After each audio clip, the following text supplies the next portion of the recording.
Hello and welcome back. Today we will be learning how to multiply a two-digit number by a single-digit number mentally. Okay, and the method that we will be using is called partitioning. Okay, so let's have a look at the first calculation. We have 16 times 2, or 16 multiplied by 2. So what we are going to do is we are going to partition 16. Have a think about what you can partition 16 into. If you were to smash it on the ground, what would it be partitioned into? So which two numbers would come out of 16? I can see a 10 there. Okay, so I can have 10 and a 6. So if you partition 16, you can get a 10 and a 6. Now 10 times 2, and this can be done mentally with some jottings. I'm just showing you how I'm doing it in my head. So 10 times 2, we all know our 10 times tables. 10 times 2 is 20. And then 6 times 2 is 12. And then if we add those two together, 20 add 12. Well, 20 add 10. I've got a 10 there, haven't I? So 20 add 10. So if I do 20 add 10, because this is a 10. 110, it's not a 1, it's 110. 20 add 10 is 30, and we've got the 2, so 30 add 2. If we add the 2, what's the answer? 32. Well done.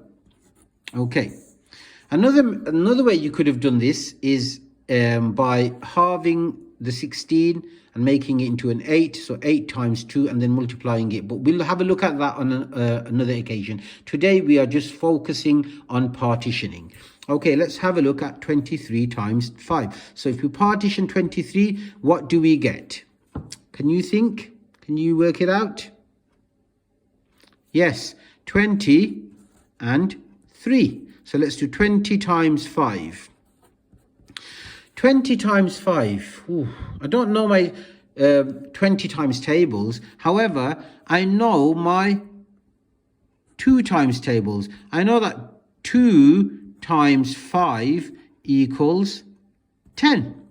So if 2 times 5 equals 10, 20 times 5 is going to be 100. Well done, 10 times bigger, because 20 is 10 times bigger than 2. So the answer is going to be 10 times bigger. And then it's 3 times 5. We all know our 5 times tables. 3 times 5 is 15. So what's 100 add 15? You're absolutely right. 115. Okay, let's have a look at another example. Here we've got 14 times by 3. If we partition 14, which two numbers do we get? We get 10 and we get 4. Well done. Right, what's 10 times 3? 10 times 3 is 30. And what's 4 times 3? 4 times 3 is 12. Now adding these two numbers, remember that's a 30, and can you remember what this one is? That's a 10, not a 1, that's a 10. So 30 add 10, what's 30 add 10? 30 add 10 is 40. And then if we add the 2, what's our answer? 42. You're absolutely right. Well done. Okay, so this method is known as partitioning. Try to use this method to get better at multiplying two-digit numbers by a single-digit number. I hope all of that made sense and it helps you with your learning. See you soon.